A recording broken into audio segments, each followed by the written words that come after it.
যেতিয়া আমি সৰু আছিলোঁ আমাৰ মনত নানা ধৰণৰ কথাই কৌতূহলৰ সৃষ্টি কৰি আছিল। তাতকৈ বেছি আমি প্ৰশ্ন কৰিছিলোঁ। হেল্ল' ফ্ৰেণ্ডছ, কি খবৰ? আশা কৰোঁ ভালেই নিশ্চয়। আপোনালোকে চাই আছে প্ৰগতি অসম ইউটিউব চেনেল। আৰু আজি আমি এনে কেইটামান প্ৰশ্নৰ উত্তৰ বিচাৰি যাম যিয়ে নেকি আমাৰ মনত সৰুৰে পৰা খেলি মেলি সৃষ্টি কৰি আছে।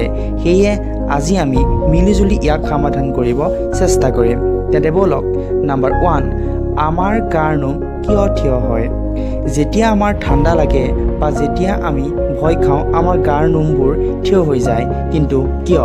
ইয়াৰ উত্তৰ হ'ব, গাৰ নোমবোৰ আমাৰ এক ৰক্ষা কৱচৰ নিচিনা হয়। যেতিয়া আমাৰ চাৰিওফালৰ পৰিৱেশটো ঠাণ্ডা হয় ই থিয় হৈ যায় আৰু আমাক ঠাণ্ডাৰ পৰা ৰক্ষা কৰে।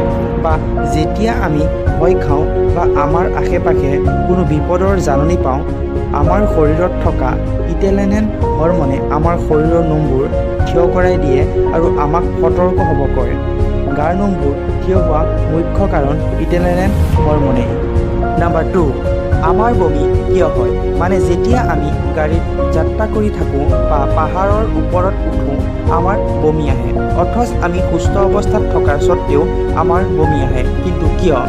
ইয়াৰ উত্তৰ হ'ব, আমি যেতিয়া গাড়ীত গৈ থাকোঁ বা ওপৰলৈ গৈ থাকোঁ আমাৰ কাণে বতাহৰ শব্দটো ধৰি লয় আৰু আমাৰ মগজুলৈ ছিগনেল পঠিয়াই থাকে, কিন্তু আমাৰ চকুৱে সকলো সামান্যই দেখা পায় আৰু একো ছিগনেল পঠিয়াব নোৱাৰে।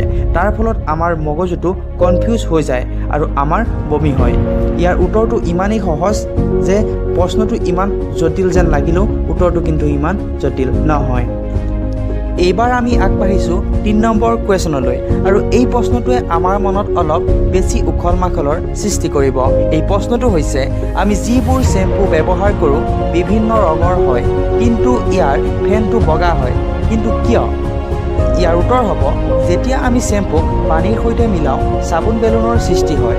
শ্বেম্পুৰ ঘনত্ব ইমানেই কম যে ই পানীৰ সংস্পৰ্শলৈ যোৱাৰ পিছত ইয়াৰ ৰং নাইকিয়া হৈ যায় আৰু যিবোৰ বেলুনৰ সৃষ্টি হয় তাৰ আৱৰণটো ইমানেই পাতল যে শ্বেম্পুক আমি বগা দেখা পাওঁ। আৰু ইয়াৰ পৰা আমি বুজি পালোঁ যে আমাৰ পৃথিৱীত থকা প্ৰত্যেকটো বস্তুৱেই সহজ, কিন্তু আমি দেখা বা ভবাতহে অলপ জটিল যেন লাগে। নাম্বাৰ 4, আমাৰ চেহেৰাটো আলোকচিত্ৰতকৈ বেছি দাপোনত কিয় ভাল দেখা পাওঁ? বন্ধুসকল, ইয়াৰ উত্তৰ হ'ব, আমি নিজকে আইনাৰ জৰিয়তে চাই থাকোঁ আৰু প্ৰায় আমাৰ অভ্যাস হৈ যায় ঘনে ঘনে আইনা চাই থকাটো। কিন্তু যেতিয়া আমি ফটো উঠোঁ আমি আমাৰ শুদ্ধ চেহেৰাটো দেখা পাওঁ। সেয়ে আমি দাপোনৰ ছবি আৰু আলোকচিত্ৰৰ ছবি পাৰ্থক্য দেখা পাওঁ আৰু আমাৰ কিবা এটা ভাল নালাগে। কিন্তু এইটো ইমান ভাবিবলগীয়া কথা নহয়। বন্ধুসকল, আমাৰ শাৰীৰিক সৌন্দৰ্যই সৌন্দৰ্য নহয়, আমাৰ মনৰ সৌন্দৰ্যহে প্ৰকৃত আমাৰ আভূষণ। গতিকে ইউ আৰ অলৱেজ বিউটিফুল।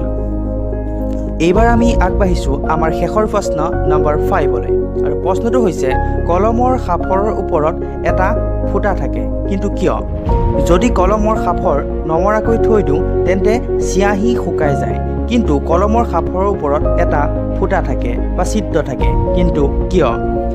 এটা ছাৰ্ভেৰ পৰা গম পোৱা গৈছে যে কলমৰ সাঁফৰ সৰু ল'ৰা ছোৱালীয়ে প্ৰায়ে গিলি দিয়ে আৰু সৰু ল'ৰা ছোৱালীৰ খাদ্য নলিকাডাল এটা কলমৰ সাঁফৰৰ সমানেই হয় আৰু কলমৰ সাঁফৰত থকা ছিদ্ৰৰ জৰিয়তে যাতে বাচ্চাটোৱে বা সৰু ল'ৰা ছোৱালীটোৱে উশাহ নিশাহ লৈ থাকিব পাৰে, সেয়ে এই ফুটা বা ছিদ্ৰটো কলমৰ সাঁফৰৰ ওপৰত থাকে। আশা কৰিছোঁ এই ভিডিঅ'টোৰ জৰিয়তে আপুনি বহুতো নজনা কথা জানিব পাৰিলে। যদি ভিডিঅ'টো ভাল লাগিছে লাইক, কমেণ্ট, শ্বেয়াৰ কৰি দিব আৰু ছাবস্ক্ৰাইব কৰিব একেবাৰে নাপাহৰিব। নমস্কাৰ, বন্দে মাতৰম।